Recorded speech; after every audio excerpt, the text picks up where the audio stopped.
자, 2025년 7월 20일 일요일 오전 11시 29분입니다. 녹화 시작합니다. 지금은 차트 분석 말고 오랜만에 여기 교육 영상 한 번밖에 올린 적이 없거든요. 김프를 제대로 이어시켜 드리려고 올렸던 게 있어요. 두 번째로 이제 도미넌스에 대해서 개념을 설명드리려고요. 이걸로 뭐 차트 분석을 한다는, 저는 도미넌스로 막 뭐 하지는 않거든요. 그냥 얼추 어떤 느낌이겠다라는 거 정도만 생각을 하지, 도미넌스 많이들 보잖아요, 유튜버들 보면. 저는 도미넌스를 거의 아예 안 봅니다. 여기 제가 여기서 매수했잖아요, 거의 최저점에서. 도미넌스 아예 안 봤어요. 도미넌스가 있다는 것 자체를 까먹어요, 저는. 아예 안 볼 정도인데, 하도 많이들 보시니까 왜 나는 안 보는지, 약간 왜 차트에서 사실상 의미가 없는 건지를 말씀드릴게요.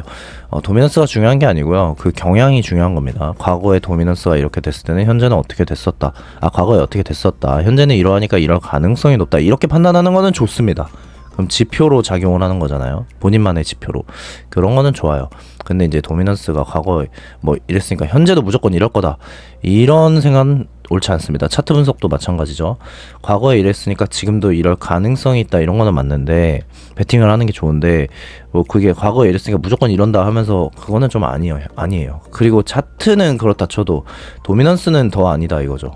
이유는, 자, 도미넌스라는 거는 지배라는 뜻이잖아요. 도미넌트가 우세한, 지배적인, 이런 뜻인데, 이게 약간 얼마나 지배를 하고 있냐, 비트가 전체 토탈 코인 중에 얘가 얼마나 지배를 하고 있냐, 뭐 이런 거를 나타내는 거거든요. 퍼센티지, 전체 코인 시장에서 퍼센티지잖아요. 비율이 얼마나 가지고 있냐, 얘는 61%가 비트코인이라는 거예요, 지금 코인에서. 그럼 40 몇 퍼가 알트겠죠. 그중 이더가 얼마냐, 뭐 이런 거 보는 거죠.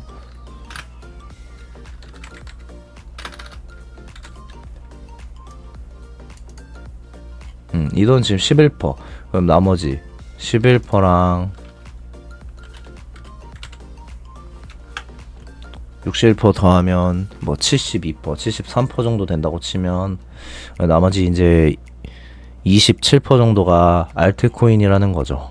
이더도 뭐 알트긴 하지만 어쨌든. 근데 중요한 게 보시면 도미넌스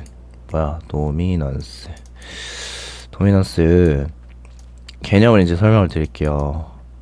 비트코인 도미넌스에 대해서 설명을 드립니다. 비트랑 그 외의 코인들을 이제 알트라고 하고,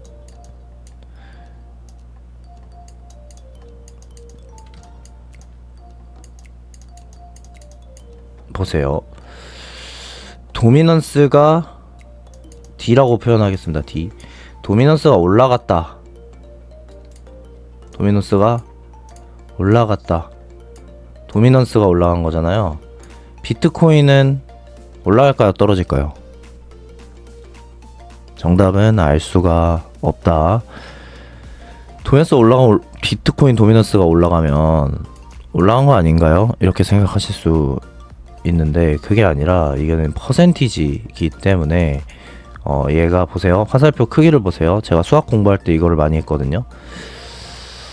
화살표가 크기를 보세요. 크기가 그 퍼센티지 말고, 크기의 의미는 뭐냐면 그냥 절대량을 의미하는 겁니다. 절대량. 크기가 똑같아요. 똑같게 그린 거예요. 여기서 알트가 조금 상승하면 도미넌스가 올라가는 겁니다. 알트가 가격이 정지해 있어도 비트코인 도미넌스가 올라간 거죠. 가격이 떨어지면 어떻게 될까요? 도미넌스가 많이 올라가겠죠. 이거예요. 자, 보세요. 자, 도미넌스가 떨어진다의 개념으로 갑니다. 이번에는 비트코인 도미넌스가 떨어지는 거예요. 자, 비트코인이 가격이 상승을 했어요. 그러면 도미넌스가 떨어지려면 알트가 겁나게 많이 올라간다, 이런 느낌인 거예요. 화살표가 더 길죠? 이렇게 이해를 하는 겁니다. 오케이? 이게 끝이에요. 이거밖에 없어요. 자, 그러면 반대로 비트코인 가격이 떨어진 경우에 대해서 봐야 되겠죠. 이게 둘 다 보이게 해볼까? 여기다 조금 작게 이번엔 그려보겠습니다. 이번에는 여기다 하자. 바로 여기다 하겠습니다. 비트코인이 만약에 가격이 떨어졌어요. 색깔을 바꿀게요.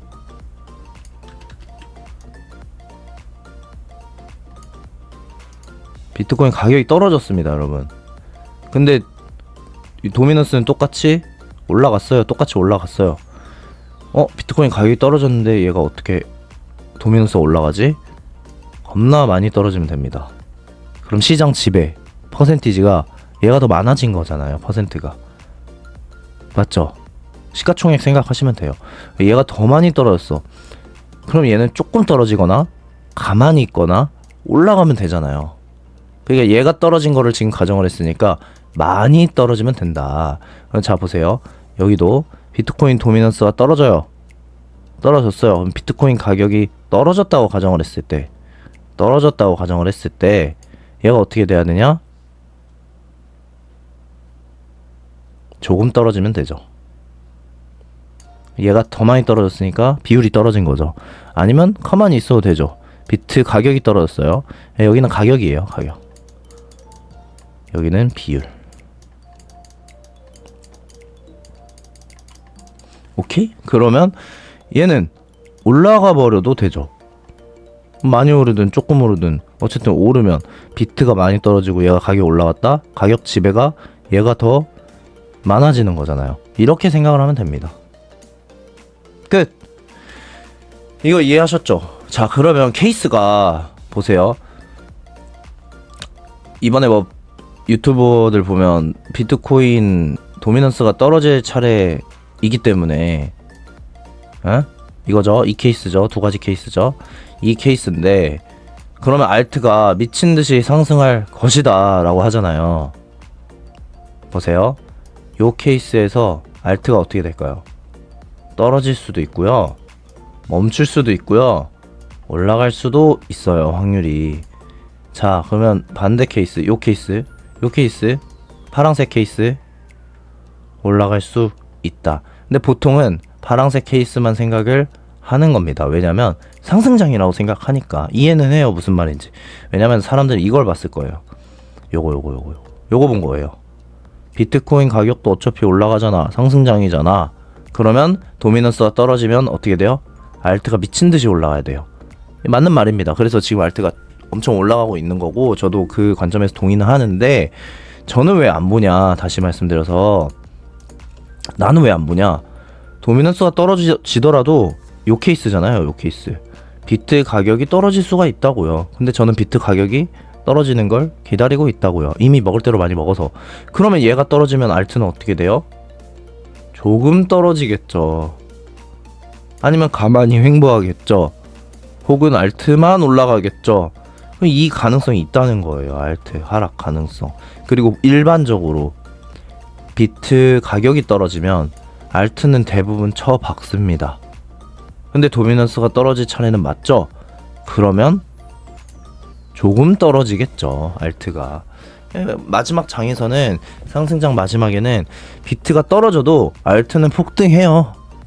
몇 주 동안 막 그래요. 며칠 몇 주 동안 그런 경우가 많았어요. 과거에 보면. 그러면 여기도 그런 케이스가 적용이 될 수 있겠죠. 그리고 저는 어차피 선물은 비트코인으로 들어갈 거고 알트는 한 2,500 정도 살 거고 2,500 정도로 선물 레버리지 하려고 지금 생각을 하고 있거든요. 한 5,000 정도만 투자하려고 하거든요. 어차피 저는 돈을 다 팔았으니까 이제 위험하게 투자할 필요가 없는 상태가 된 거란 말이에요. 네, 그래서 여하튼 이거 도미넌스 설명을 드리려고 했고 아예 개념이 좀 없으신 분들이 있어가지고 설명을 드렸고 가격과는 사실상 무관한 거다. 하지만 경향을 본인이 스스로 찾아내면 그거는 적용해도 되겠다. 뭐 이런 거인 거죠.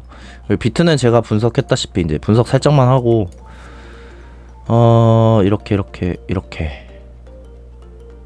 가는 거를 저는 생각하고 있고 8월 15일부터 여기 9월 며칠이야? 제가 9월 15일 정도라고 말씀드렸는데 저번 방송에서 9월 18일, 19일 정도를 보십시오.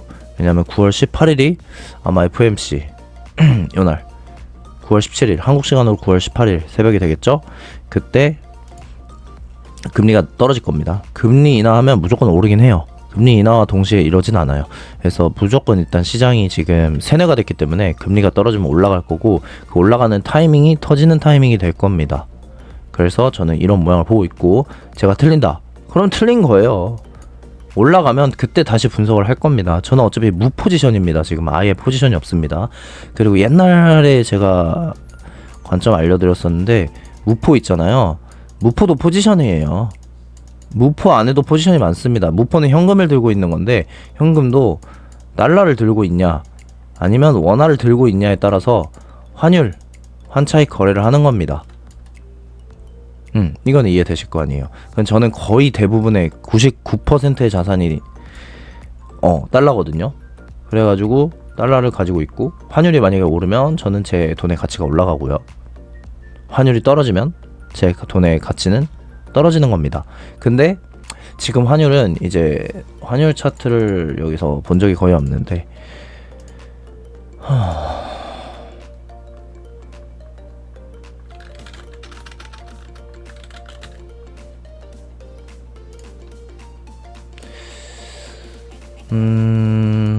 웨지 형태를 만들고 수렴하다가 올라가고 있기 때문에 지금은 뭐 지켜볼 상황인 것 같습니다. 뭐 제2의 플라자 협의 이런 얘기가 나와서 환율이 떨어질 가능성이 있지만, 제가 예전에 차트 분석했다시피 여기 그거 났잖아요. 여기 1.618 가봤자 1280원 90원이거든요 근데 여기까지는 버텨도 상관없잖아요. 더 떨어지더라도 저는 테더를 팔았으면 좋았겠지만, 이걸 예측을 할 수는 없어요. 이 차트 분석은 너무 어렵기 때문에 잘 안되고, 그냥 마냥 들고 있을 거고, 그냥 빗썸으로 봤을 때 이게 잘 수렴해줬고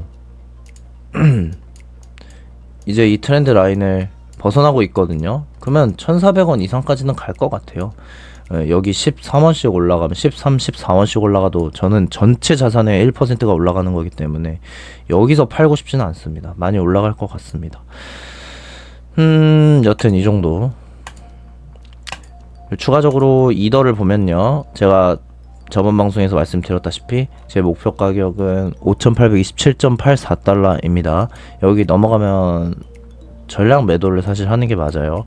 전체적인 분석은 저는 이게 뭐 A, B, C로 보지 않습니다. 여기가 뭐 임펄스가 되는지 모르겠지만,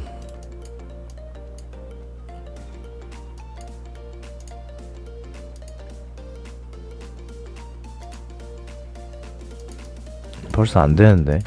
그래서 3인 것 같거든요. 저는 A, B, C로 떨어져야 될 것 같아요. 그래서 저는 여기까지 갈 것 같아요. 이더리움은 아시겠죠? 여기가 FTX 망했을 때 여기까지 갔는데, 저는 여기까지 갈 것 같고, 그 차트 분석으로는 여기 올라가는 한파동이 지금 계속 가고 있는 거고, 그럼 어쨌든 이거는 ABC겠죠? 어쨌든 이게 가고, 그러면 A, B 하고 C로 박을 것 같습니다. 비트는 여기 FTX 저점을 뭐 깰지 안 깰지 모르겠지만, 안 깨더라도 이더는 깨는 게 맞을 것 같아요. 이렇게 생각을 합니다. 지금 올라가는 파동이 굉장히 임펄스스럽기 때문에 이런 분석을 한 거고요. 올라간 1, 2, 3, 4, 5인데 4가 강세 삼수고 5가 길게 나오고 더 많이 올라갈 거예요. 이더를 사는 게 맞는 것 같아요. 비트는 안 가더라도 이더가 이제 많이 가고, 원래 비트가 오른 다음에 비트가 정지해 있으면 이더가 가고, 이더가 이제 다 올라가고 떨어지거나 정지해 있으면 마지막으로 알트들이 하루에 50%, 70%씩 오르는 그런 장이 마지막에 오긴 합니다. 그걸 잘 먹어야 됩니다. 겁나면 그거 못 먹는 거고, 저처럼 이제 겁이 나면 그런 거 포기하고 그냥 보내주는 거고, 그런 식으로 하는 겁니다. 그래서 정확하게 재보면 이더가 정확히 어디까지 갈 것 같냐, 대충 이 정도 잡읍시다. 여기 이 정도 잡으면 1.618이 6,920달러네. 6,920달러는 가야 돼요. 아니면 여기 좀 보수적으로 잡아볼까? 그러면 이거 범위를 한번 잡아봅시다.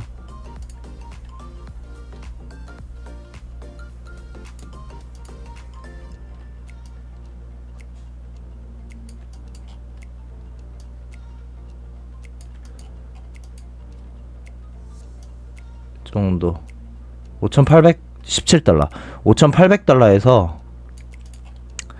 6천 몇이야 6천 한 900달러까지 요 사이에는 들어가야 이더리움은 상승이 끝날 것 같습니다. 지금은 아니에요.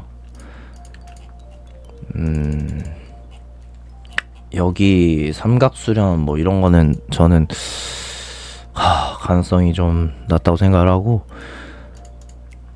스택스도 여기까지 1.2달러까지 기다리고 있습니다. 물론 저는 다 팔았어요. 떨어지면 살 겁니다.